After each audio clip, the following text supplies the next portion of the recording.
I'm here with my friend Doris from Bible Study, who is a volunteer here at this Doctor's Museum. What's the specific name of it? Arkansas Country Doctor Museum. Oh, okay. So she's going to take us around for a tour of the museum. The room you're in now is the educational room. The fellow's picture is on the wall over there. You can see it better when you go around. Okay. His father was the last doctor here. We had 3 doctors in all, one at a time. And they worked not in this room because we didn't have it then. And his Dr. Bowyer's son, which is the fellow on the wall over there, decided he wanted to be a doctor, but he didn't want to be a medical doctor. He wanted to be a dermatologist for our skin. And he went to Las Vegas, made his money, saved his money, and came back and made what we have now. He said, I want to make my father proud and the other 2 doctors that was here proud, and so he did, very proud. I think you'll be proud when you push the button and that's all of it. Because there's quite a bit. There's 11 rooms over there to see, plus this room. And every doctor, we have 131 doctors in the Hall of Honor over there. And these books right here, there's a doctor for each book, and it's his story. This happens to be this one. Okay. And the stories are inside like this. Every book is set up the same, but different stories, of course, because they're different men.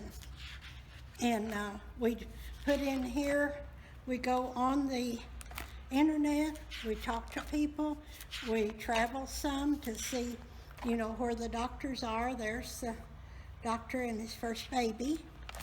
And whatever information we can get, we put in here. And if you are here and you know that you had a doctor maybe that was a grandfather or an uncle or an aunt, we have some ladies over there in the museum too with their pictures and stories. And we go ahead and, you know, let you sit down in here with the book and stay as long as you want to and read the story about your family. And everybody has a different date. This is birth and death here for this fella. And you'll see their pictures over there. This happens to be Dr. Woods. And right down here is a special. This is some old books that cannot be handled. And they are pretty threadbare, as you can see. And the young man's picture right up there to your left is with Dr. Bowyer when he was elderly. The young man was born here, and he's the only man that came back after he became a man, said, I want a picture with my doctor that delivered me. We've got a delivery room over there that now we use it for storage room. And you wouldn't want to have a baby in it because it's not pretty like it used to be, but we just use it as storage. And so it will be better when we get our new building built over here. It'll be climate controlled and so much better than what we've got now. Then we can kind of take some of the stuff over there. And Dr. Hall was, Joe B. Hall, he's passed away now. He was instrumental in getting this started. And also his Dr. Bowyer's son, right down here. And this is a quilt that the ladies next door here in the Methodist Church made for us, all handmade. These pictures, you can take a picture of anything and take it to places like Kinko and people like that makes them. These are plasticized, you can wash them. And they can be used that way then and handled if you want to. And here's the fellow that did all the renovation, and him and his wife, and they are passed away now. That is Dr. Bowyer. And here's the office. This is our, where is she? Oh, she's back in there. Our office manager's 2 little girls. That's her office there. Here's some high school scholarships. We send out 3 scholarships a year. Hello. This is a lady I know from Bible study. And see us. Come on down. This is another computer in there, and the girls have their little cubby hole back in there. Nice. That belongs to them. This is our kitchen. And we'll go on now to the museum. Okay. It's got a 1924 Ford and a 1885 Buggy that was pulled by a horse, but we don't have the horse anymore. And the Buggy sits there all the time, and usually the car is out during the Apple Festival, and they put the top down on it, and they give rides, but it's got an oil leak. So they decided this Apple Festival, it would stay under the Under the shade. cover, Yes. huh? They thought they had it fixed. They took it to a mechanic down here that works on all the city cars and the fire department cars and everything, but he didn't get it stopped, so we're going to have it fixed again. This garden is the herb garden, it's called, and I want you to feel of one of these leaves. They are very soft. That is lamb's ear. It was used as what we would say now an old-fashioned, but it was used then as a Band-Aid because they did not have Band-Aids.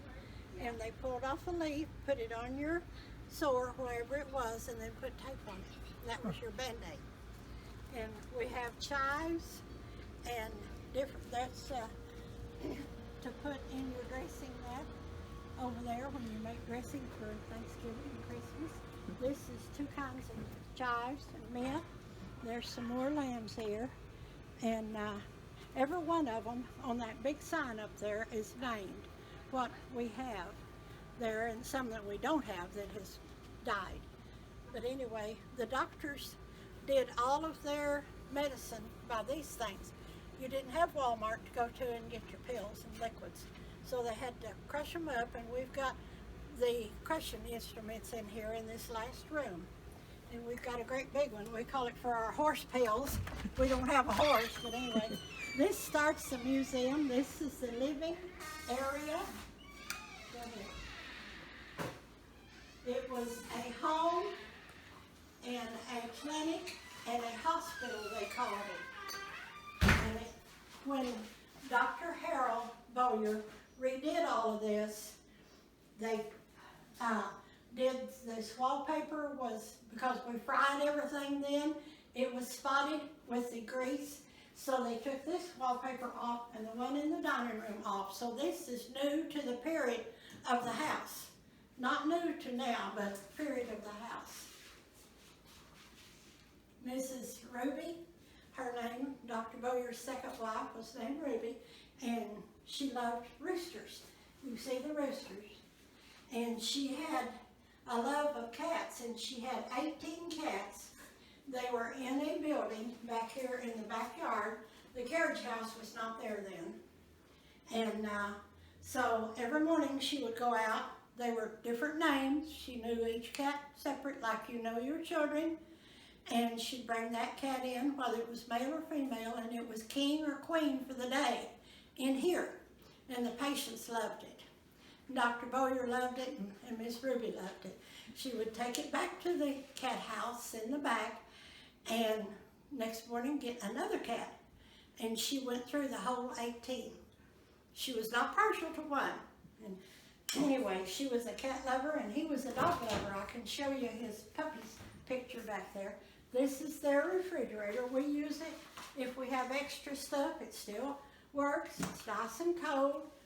And we used to make cakes about as big as your hand, apple cakes, because this was Apple Festival. And we had some sickness this year, and we didn't get everybody to make cakes. So we decided this year we're not going to have cakes, but we put them in here, freeze them. And this is her dishes here that she fixed the breakfast with. And over there on the table too. And if you was in here, you was family.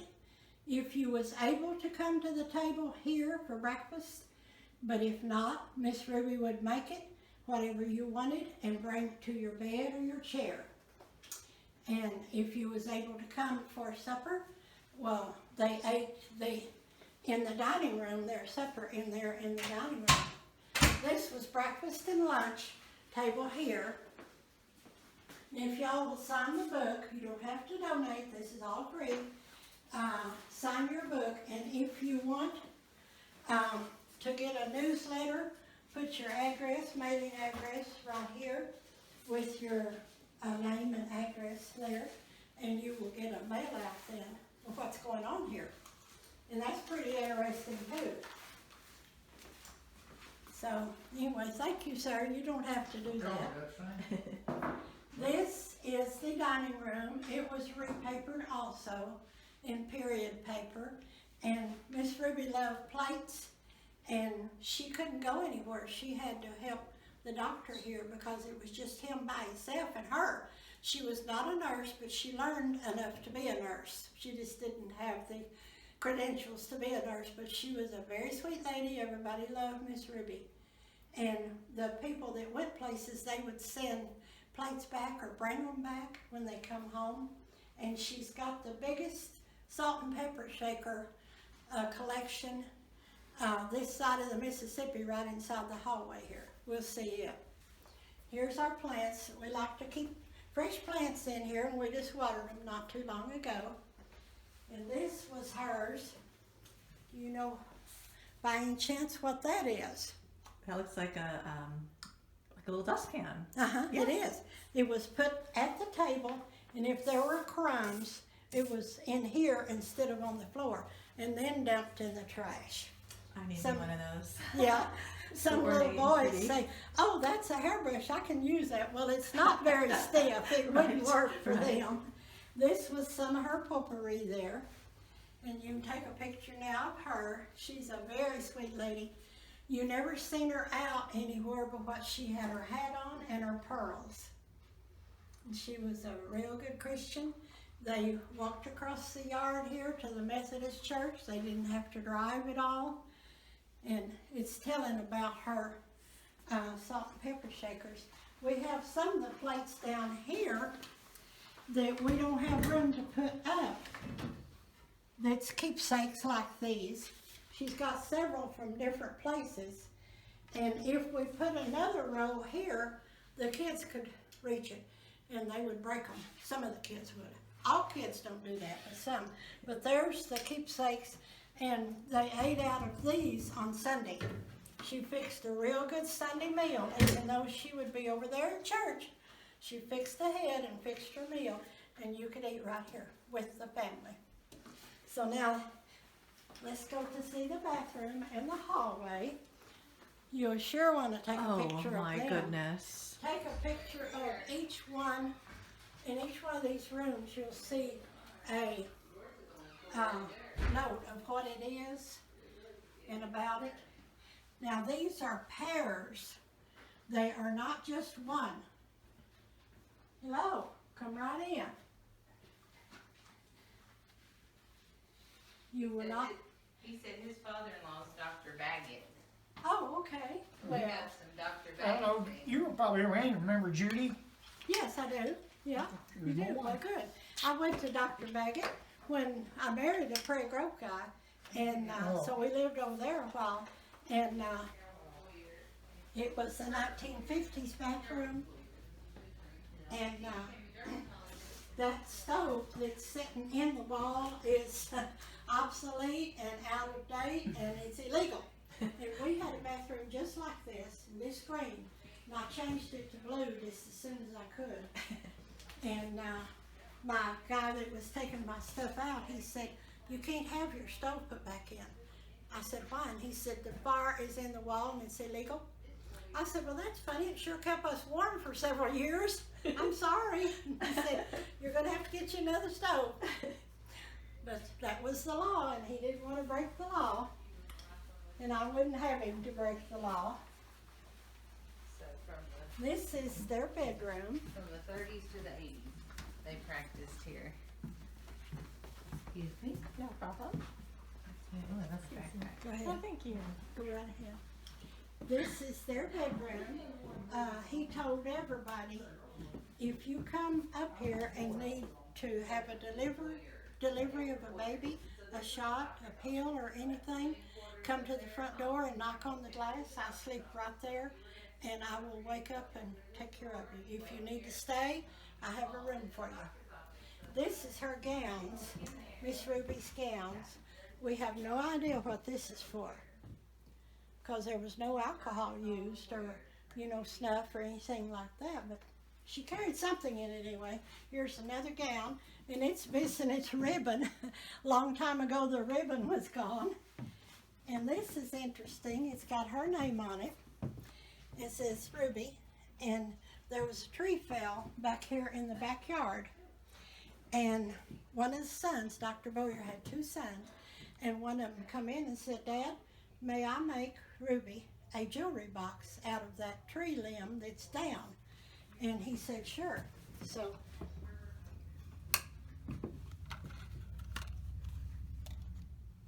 this is Mother's Day, oldest mother in 1985 at the Methodist Church. And that's the jewelry box that he made for his stepmother. It was special for her, so we kept it right here. And he slept here and would, hear anybody knocking on the glass there. This is the living room of the family.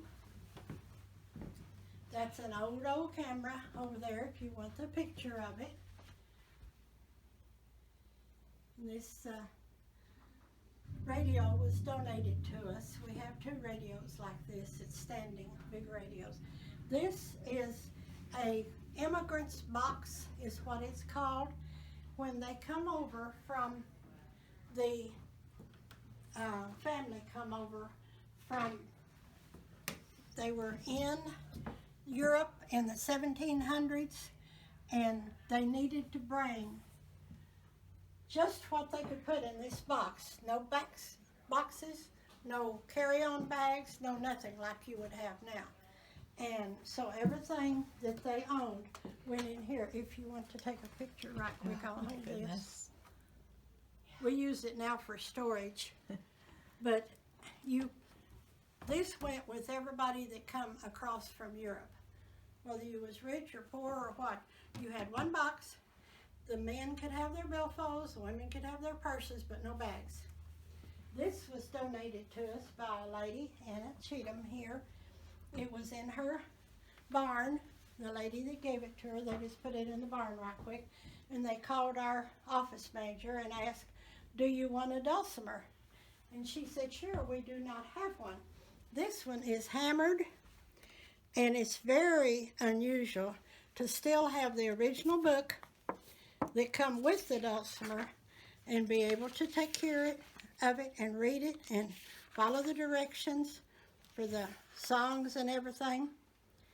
So we're proud of the book too, because it usually don't come, like that. There's 2 wires off here, and they need to be attached. And we don't know where they go, but there's a lady right outside of Lincoln that makes dulcimers from scratch. She doesn't make them this big, of course, anymore, but she knows where these goes, and she will come and attach them. Then it can be played. And it could be played now, but it probably wouldn't sound right. And this is a piano just like Miss Ruby had, and it was hers after they got it for her here. And she had a piano of this kind. And they were short people, like Dr. Baggett's relative here, so they had these low couches that way. And I bring people in that is 6 foot or more, and I said, "Would you like that couch?" And they said, "No, that would hurt our back if we tried to get up very much." And this, you will want to take a picture of this. Sure enough, it's a lady's medical guide. I cannot move it because it's just about apart, but look at the inside. Look at the date. 1901. 1901. And they said, don't pick it up at all because it would probably fall apart. In this, they had a spare bedroom, and they had no room in their homes to store all of this stuff, of the eye stuff, and they asked us if we had a room that we could put it in, and we said yes, we had a spare bedroom. So they got in here what was out, cleaned it all up and everything. And this is our optometry room. Even though we didn't have an optometry doctor here, there's doctors at Federal, Youngblood and Singleton, he is gone now, and Craig Brown. He done a laser on my eye. There was a film come after the cataract, and Craig Brown done the laser. This is your eye washing machines. If you had something in your eye, you put liquid in there, warm liquid preferably, and it would wash it out. Right over here, these contact lenses are glass. They are not plastic. They was made before plastic. And people donated the different eyewear there. And how they told about your number when they checked you with that machine over there. This is a number 12 lens. And if he put it in and it worked and you could see, then he would order your glasses a number 12. And that's what all of these are right here, is the lenses that they had. Let me show you an old one here.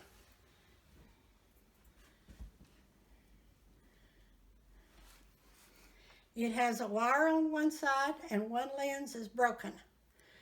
But it is this next to falling apart. But we handle it very, very carefully. We'd have no idea the age of these lenses or the glasses. There was no dates given or anything. And this is a Bosch Conlon, 1937. Do you know how they told about the color blindness before this? Our yarn down there told you which color. That if they held up red and you said green, well, you was colorblind because you couldn't tell the right one. Then they got these out, and they got the ones on the wall then that told, you know, the story too. And I said, okay, how come some of them are pictures and some of them is, you know, numbers and letters? And they said, well, we have several children that can't read yet, but they need glasses, and that's for them. So, and that chair stays cold 365 days a year, every day and every year. I have never touched that metal when it was warm. And this is different dates there and ages for the glasses. 1890, 1800, 905. Yeah, there's some goggles for the car out there when we get out there to it. And this right here, I don't think you'd want your doctor to wear these. They're homemade. There's tape like your mom and my mom used. And one of them is slightly on the crooked side. And it don't stay where it's supposed to be. And it's for the car. Whoops, car driver. And he done surgery? I don't think so. Not in this day and age. But that's all they had sometimes then. And that is that don't ever want to sit up there. I'll just turn it down like that. This is one of the methods too. You look at it and then you move this wherever it needs to be for you to see. They had primitive ways, but they made it. And if your doctor was real good, he got the right lens in there. You can see all of these different things down here that they had access to at that time. Did you see the glass contacts? Yeah, I did. I'm just watching from in here. I wouldn't want that across my eye. If you got that crooked, it'd slash your eye. I think so. That was my first thought. Yeah, those edges aren't beveled. We looked and they're just glass, plumb to the other side of it. Now this completes the home. So now we'll go into the clinic. This come out of Dr. Mashburn, the baby doctor at Federal. My boss went up and got 2 of these. We have one in the last room that you'll see. and it was in his office. And there's a real good picture of who made our place so much better. He was founder of this, fixing it together and putting it together like you see it now. We're so proud of Dr. Harrell. And this coat rack is Dr. Bean. Now the three doctors that was here are right over there. Bean, Bergenstall, and Bowyer. We had the BBBs. And this is Dr. Bean's, and he requested it stay right there.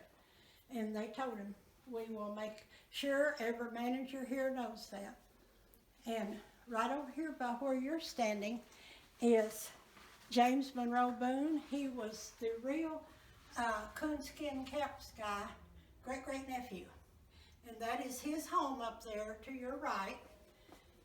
They weren't rich people, but he made a doctor out of himself. And we have his right up in the Hall of Honor here. The reason we've got this together, this is made out of hickory, and it's on loan to us from a guy in Texas. And Andrew Jackson was called Old Hickory. That was his nickname. Mm-hmm. And so they sort of put them together because they didn't want that staff to be stolen, and they put plexiglass in front of it. But that's how come the presentation cane and Old Hickory is together. Mm-hmm. And this came from, not as it is, but came from Cane Hill, and it's been moved so many times that the doors now are sprung. And my mother had one of these, and I've got one of them at home. Mine doesn't have anything on the front of it like this, but the older ladies had a pie safe in their homes that held their pies. And you could make your pies, put them in here, and latch your door, and your flies and your wasp or anything couldn't get in. Even kids, small kids, couldn't reach this because it's up too high. But of course, it's been moved a lot, and the doors don't fit now like they did. This is the picture of the doctor in his bag and her bag. And then the horses, they had their bags, just like you see in the Westerns. And this was one of them, that family there's horse. And then the one down there belonged to this guy.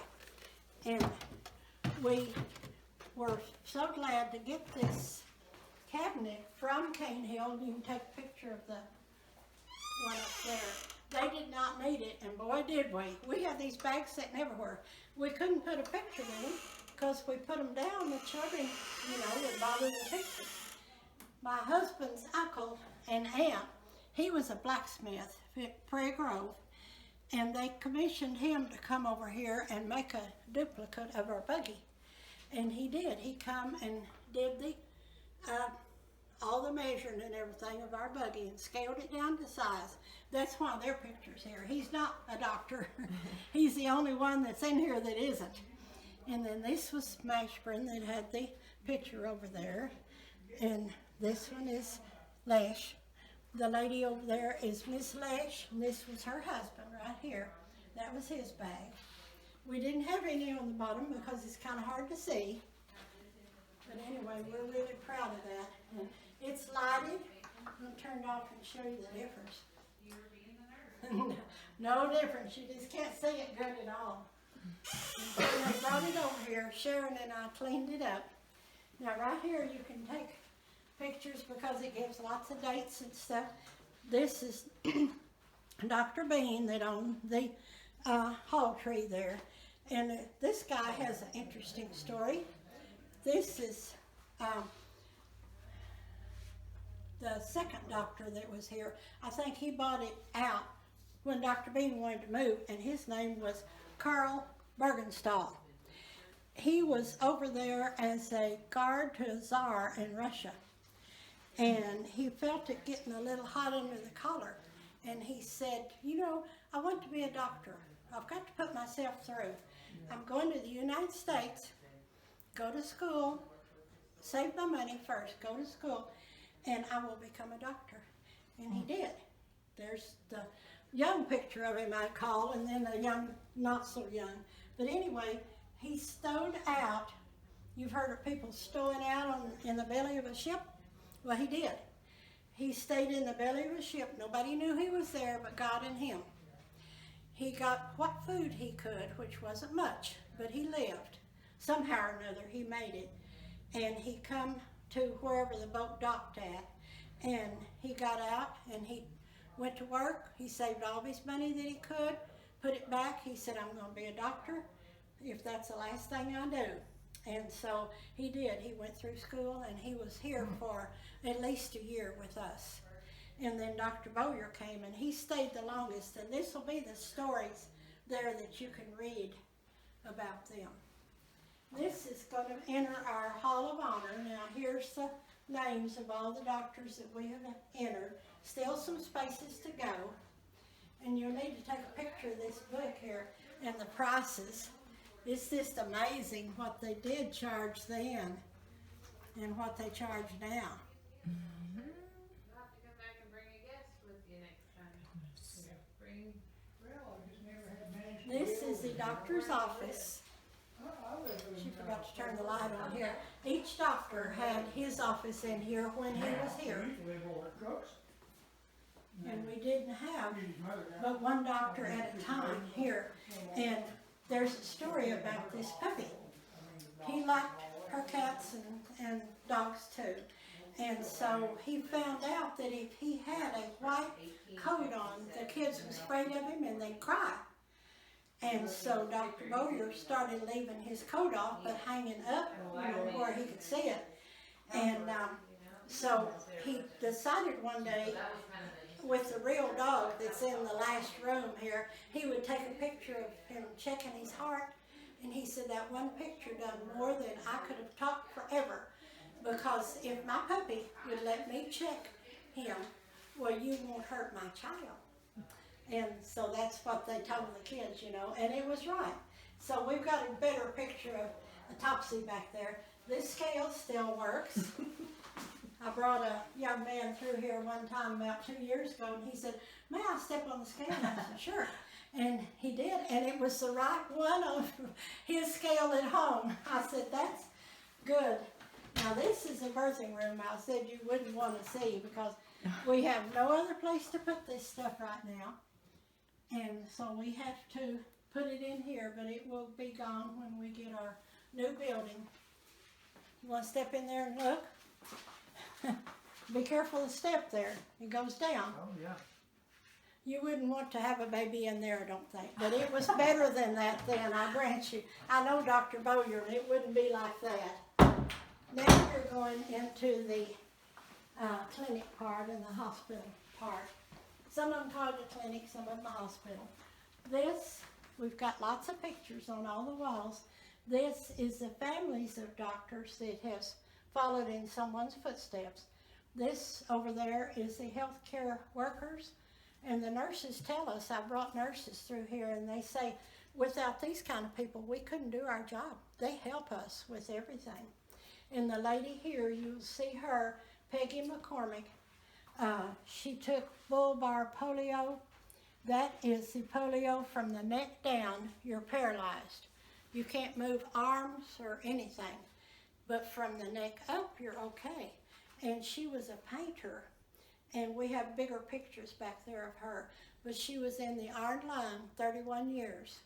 Sharon knows her. She come to Sharon's church here when she was here, and I never got to meet Peggy, but she's got a wonderful story. She said, all I do is lay here in this iron lung. What can I do to make money for my medical? You know, my mother's not rich. And they said, we'll get a paintbrush and a staff and some paints, and you can paint pictures. She already painted pictures before she took the bulbar.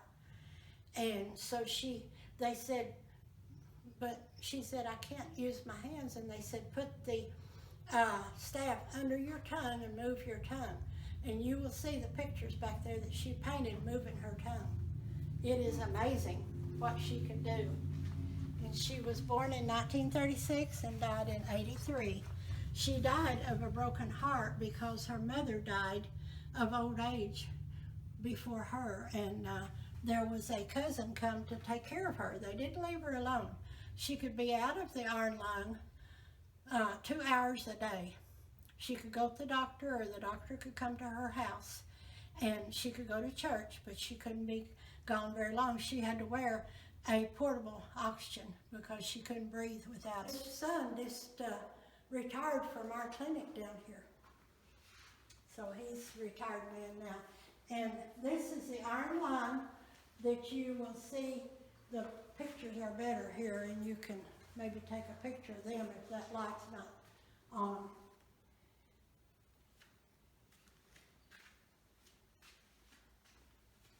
Oh, these are what she painted, huh? That's My her painting. goodness.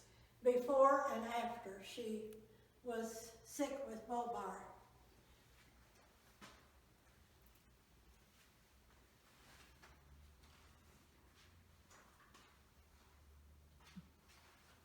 Right here they pull since she could not use her hands or her legs, they had to do it for her.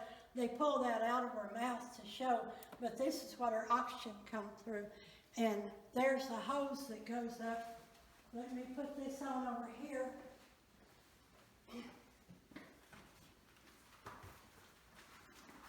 This is one that hooks to, this says portable iron line, but it's awfully heavy. And the hose that you see out of her picture there goes in right here on me if it was hooked up. So she could be out 2 hours a day to go somewhere or whatever. And since she had no arm movements or anything, if she itched, she'd have to call her mother and tell her where she itched. Now, she had sensation in her skin, but she couldn't move her arms and legs. So she had to have somebody with her all the time. And they lived in Fayetteville all the time. And the Fayetteville Fire Department heard about her mother having to crank, that crank down there went in this, and if the electricity went off, that would shut the machine down, and she couldn't breathe. And so the fire department got one of the generators, told the mother, I'm going to put it on your back porch. When your electricity goes off, flip that switch, and she can breathe. So she did, and they prolonged her life 31 years in the machine because of the fire department and her mother. Now, when it turned on, it's kind of noisy.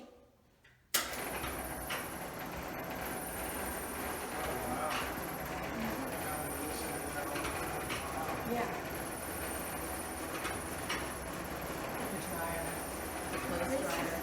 This is a bellows that made her breathe right here. That was pumping oxygen inside the cavity here. This went on here. They just got it open so you can see this went up and clamped in there to right here. And that would hold it together. Okay, I'm going to show you a picture over here of many, many more. This is all iron lungs in one room. Can you imagine the noise? They had to be on all the time. Because there's patients in some, there's not patients in some, but there's several patients in these. Wow. There's a picture of the iron lung that she had, which is like this one, too. So, and there's portraits, self-portraits of her and other people. And she was a very sweet lady. She wrote poetry, and we have several books with her poems in it. And she lived a little while after her mom died, but her and her mom was just real close because there was no dad in the picture. He was already gone. So she had other brothers and sisters, but they had their lives, you know, and their families.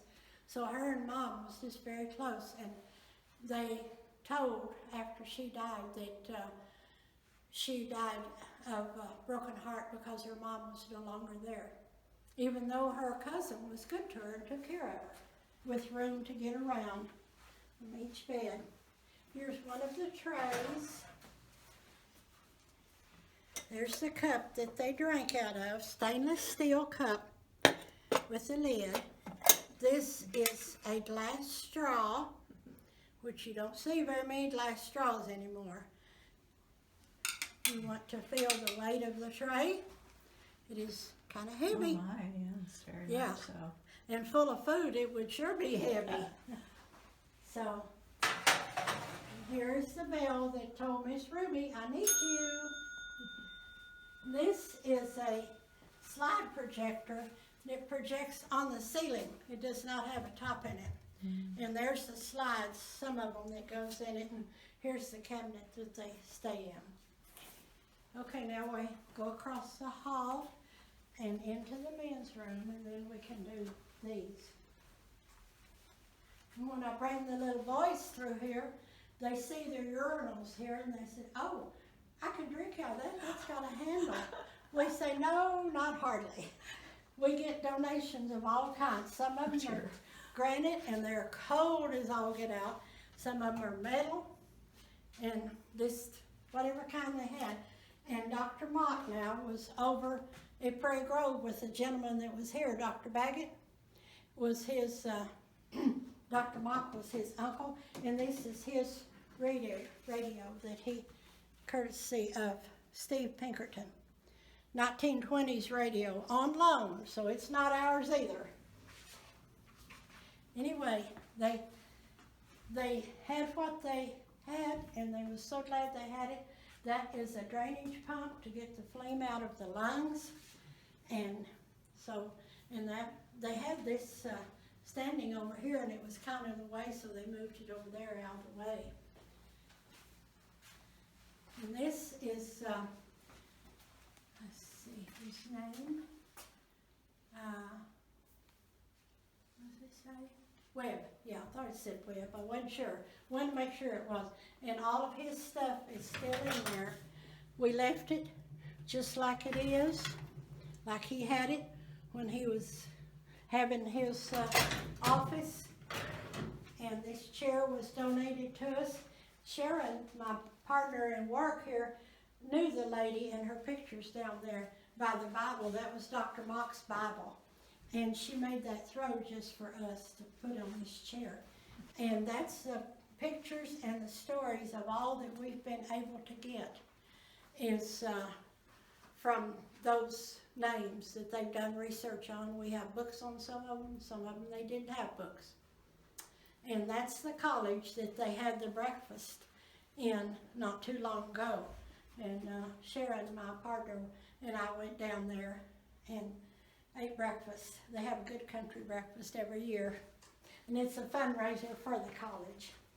They have a quilt room that anybody that's interested in quilts, you can see the pretty quilts they make. And we wished we had all these filled out, and it may never come. But they look online and they get every kind of information they can about them. So now let's look at these men's pictures here. So thank God for the doctors and the nurses and all that they did for us. And that's the end of our museum. This is Oh, a that was wonderful, wonderful tour. How Thank long have you been involved with the You museum? know, I don't know what year I joined. I'd have to ask my boss what year it was. I've been doing it so long I don't remember. But we will have it better when we get that other building built. And where will that be? It's right on the other side of where y'all was. Let's go over there and you can take the construction if you want to. Oh, okay. It's, oh, I didn't tell you about this. I forgot. I'm sorry. This is a birthing chair. And they bought it at Prairie Grove. All this other stuff was given to us. But the lady that owned this at Prairie Grove in the store over there, she wouldn't give it to us. We had to buy it. So that's her story there. And you could have this in different places here. If the mother wanted to sit up, she could. If she wanted to lay down. They decided, later on they said, if the mother could sit up, it was better. And the baby come better and made the mother better. This is not the original that came in it. It's the one that we got in it. It kept falling down, so I went home and got my telephone book. Now it sits on my telephone book, so we don't have any falling down in there. And a well there, it's a dug well. And you might want to take that picture of that. That's got a lot of history on it, too. And that, they put a very big rock over there where no kid could get in. And no person either. And our sundial, somebody stole the sundial. We've got the pedestal, but that's all. And it's kind of leaning, so we're wondering if that well might be leaning on that side. And right up here is, and I can hold this up and you can see a better picture. But right up here is the herb garden and the different ones. You don't have to take it there. Right. It may glare on it too much. She's got the door open. Okay. We just put a chrysanthemum in here because it was so pretty. It was just loaded this year with blossoms. So now it's in its resting stage. Let's go right in here.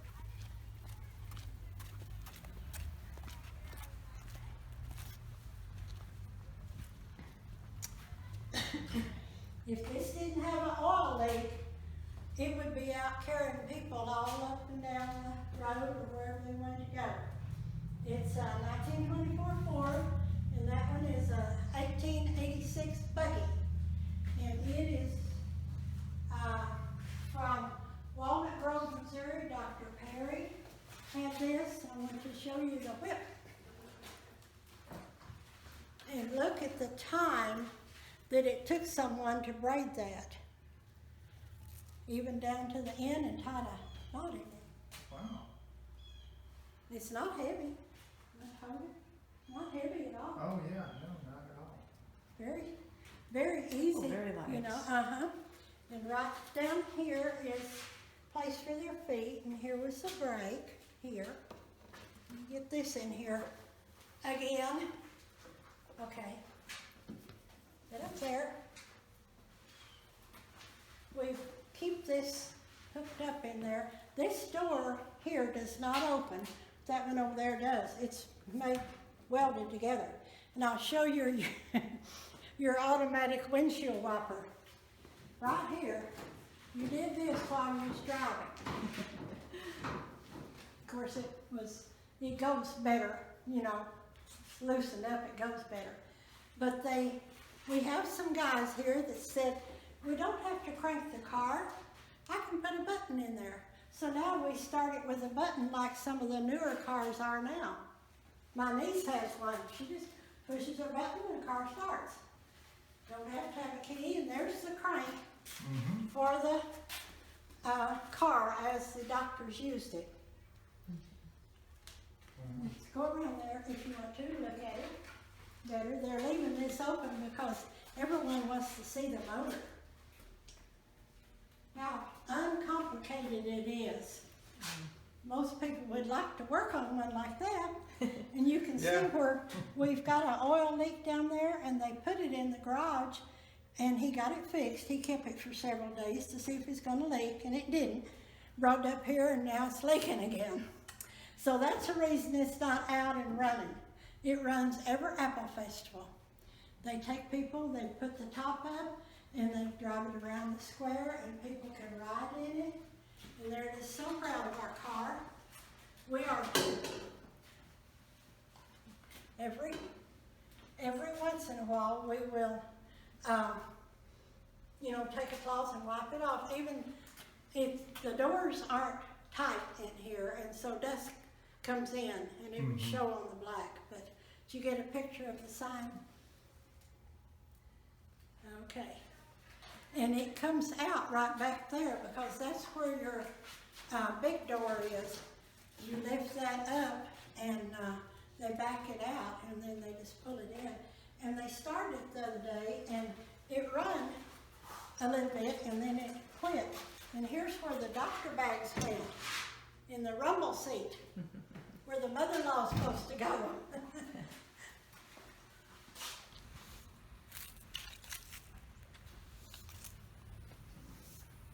We ended the tour on a humorous note, thanks to our guide's well-timed wit. And what a guide she is.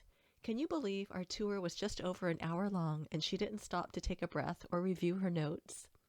If you'd like to schedule a personal tour or learn more about the museum, donate, etc., visit drmuseum.net or call 479-824-4307.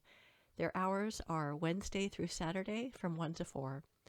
This is Jill Varvel with Dixiecast, The Sound of the South. Thank you for joining me today, and please come back next time for another heaping helping of Southern comfort for your ears.